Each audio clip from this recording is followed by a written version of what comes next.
Ова е Флеш Интернешнл, ги гледате на актуелните информации од светот. Американскиот претседател Барак Обама подпиша закон за кредит во висина од $1 милиарда кој е наменет за помош на Украина.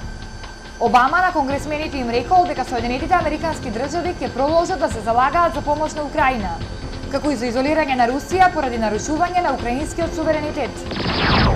Романското Министерство за транспорт планира намалување на бројот на вработени за 2500 службеници во државната компанија за товарен железнички транспорт, чија приватизација не успеа минатата година. Инаку, новата процедура за приватизација на операторот треба да стартува во мај до година, при што дотогаш властите предвидуваат преструктурирање и враќање на рентабилноста.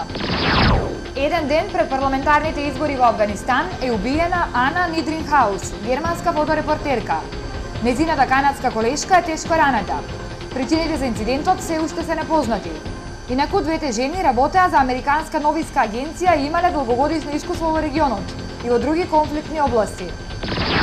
Во близина на порториканскиот брег, американските федерални власти заплениле 1,8 тони кокаин, вреден околу $50 милиони. Кокаинот бил наменет за американскиот пазар. За само еден месец полицијата запленила над 3 тони кокаин, што е една од најголемите заплени во изминатите неколку години, пренесоа британските медиуми. Турскиот премиер Реджеп Тајип Ердоган ја критикуваше одлуката на Уставниот суд за укинување на забраната за пристап на Твитер, што тој ја нареди претходно. Ердоган изјави дека одлуката мора да се спроведе, но тој не ја почитува. Според него, таа одлука на суд ги крши, како што изјави, националните вредности на неговата земја. Ова беа актуелните информации од светот. Следуваат регионалните вести на телевизија Стар. Довидување.